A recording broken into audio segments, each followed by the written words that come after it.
Hi, I'm Mara, president of JEF Munich, and this is my colleague Alex.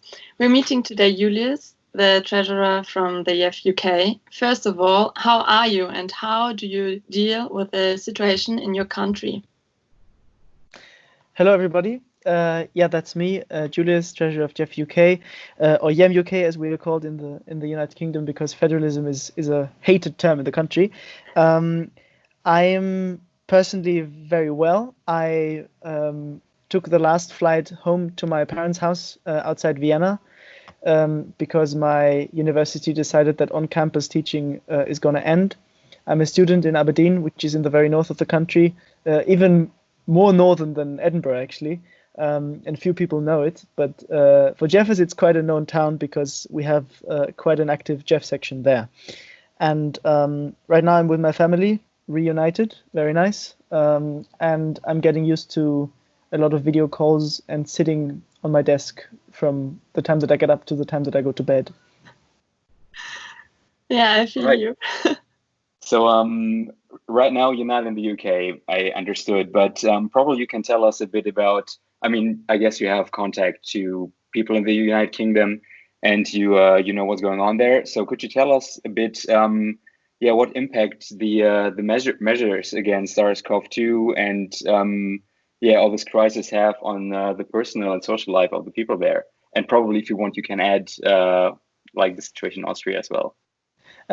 Yeah, I think that's going to be quite interesting to compare because obviously I'm in touch with friends from Austria and my family that is based here now whilst studying in the UK. And so already in the beginning of March, when the situation in Italy and also Austria soon then worsened, I could see that people were kind of scared and governments were putting up measures and so on. And in the UK, nothing like this was noticeable. In the UK, back up until the point that I actually left the country, which was on the 18th of March, people were still going out. Pubs were open, restaurants were open. There was no restrictions whatsoever, only in the airport. I noticed that there was very few people and that people carried mouth and nose protectors, but that was it. And so comparing the two situations is really, unfortunately, to say for the UK, in the UK, we are really late with things. The measures were implemented very late and also very gradually. Whereas, for example, Austria, to compare, is said to have taken a rather rigid approach and a rather extensive approach in their measures, where they implemented very strict measures regarding social distancing, regarding the closures of businesses and restaurants and so on and so forth, as we know it from all across the continent right now, all at once. Whereas in the UK, this was really step by step. And the same applies to my university. In Vienna, the decision was taken very, very quickly to close down universities, whereas my university changed from suspension of face-to-face teaching to online teaching.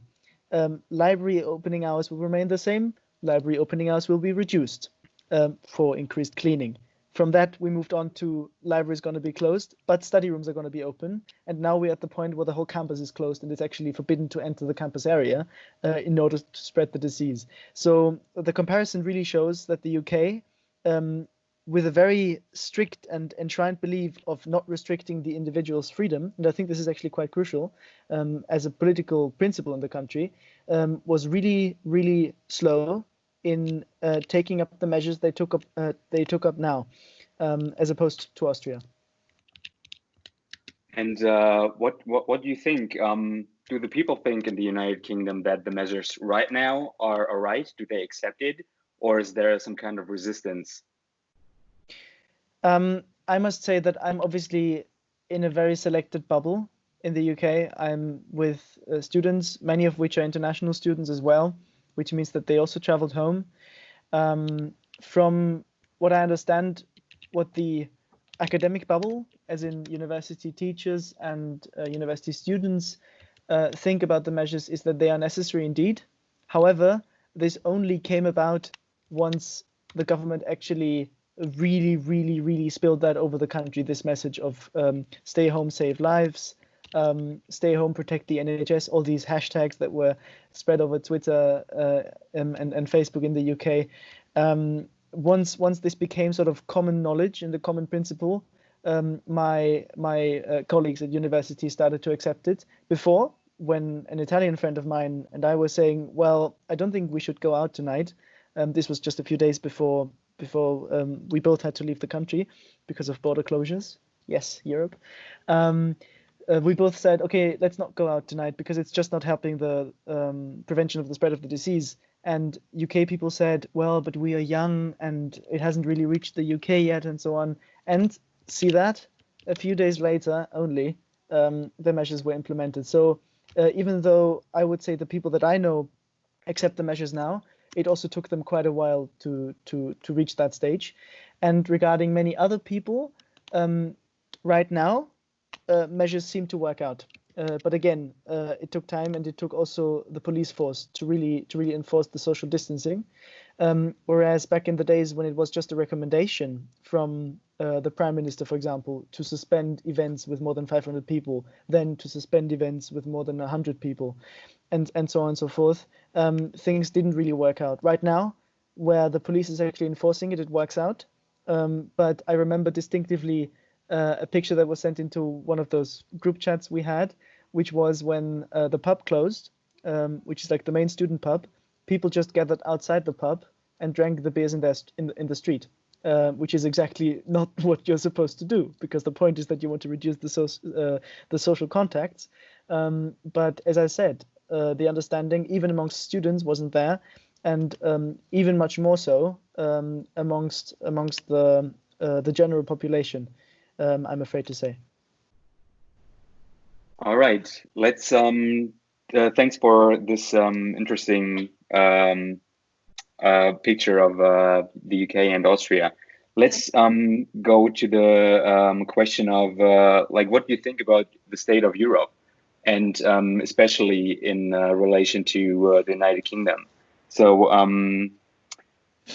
yeah, probably, like, do you think that Britain, like the Britons, will regret the Brexit even more than before? And another question, like, yeah, like, what do you think about the state of Europe concerning the borders you were talking about?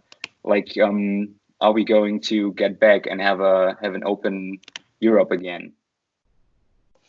Well, as a committed federalist and pro-European, I'm very sad to say that I might not be representing the UK opinion very well here, but I think it is something that is of a general consensus, that people start to notice that solidarity amongst Europeans and within Europe, between the countries, and collaboration is something that is very dearly needed, especially in this hour. So I think the people are now drawn more towards the anti-Brexit side, towards the more pro-European side. At the same time, on the issue of borders, the UK is an island, so it's much easier to protect the borders. It's much easier to close them, and we don't have what many other European countries have, where people commute from one country to the other every morning and they go back in the evening. This doesn't happen in the UK usually. If you remember back in the days, Donald Trump said that people from the Schengen area wouldn't be allowed to enter the US anymore, but people from the UK would. And people very correctly added that, in fact, you can easily take the Eurostar from Paris, Brussels, or Amsterdam and go to London by train without any checks. So the thing doesn't really make sense. Even though we are an island, we are part of Europe, especially since London is such an important city for the European and the world economy.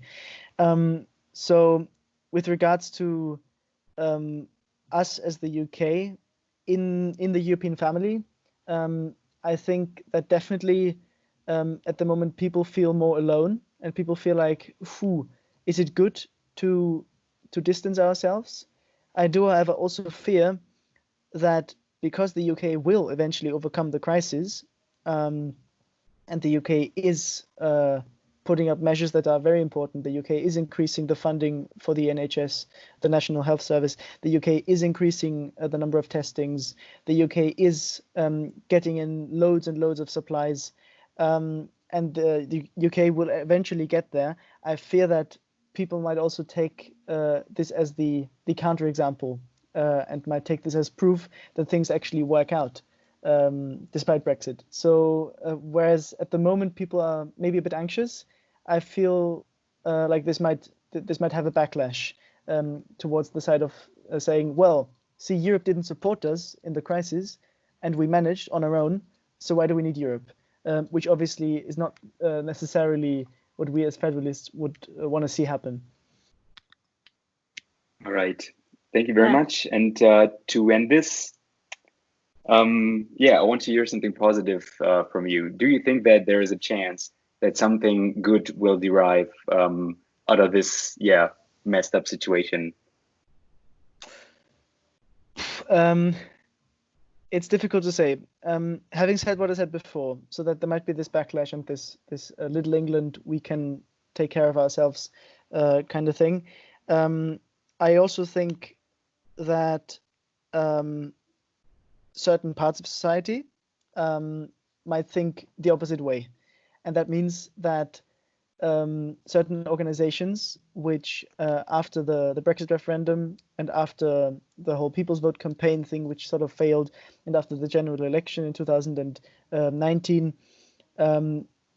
who felt like, okay, this country is out for sure. Brexit is going to happen, and at this point it has even happened, and it will not be possible to take it back. I feel like that some people might be encouraged to drive up their campaign again.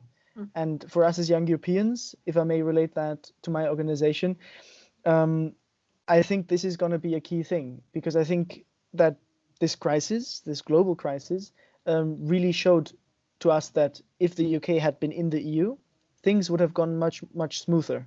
Yes, we will survive. Yes, the UK is going to get there. But the amount of deaths, the difficulty in getting ventilators, the difficulty in getting the test kits, I think it's called, in all these things would have been much easier if we were in Europe. And for us as pro-Europeans, this is definitely going to increase our motivation to fight for this cause. And I think that as long as you're not entirely strong-hearted Brexiteer, but you are maybe undecided, and you might have been made more insecure due to the corona crisis, I think that the pro-Europeans in the country can take in more members and can use this momentum to increase the fight again. And we must never forget that the whole Brexit decision is pretty much a 50-50 thing. So 50% of the country in favor, 50% of the country against, roughly, depending on the survey.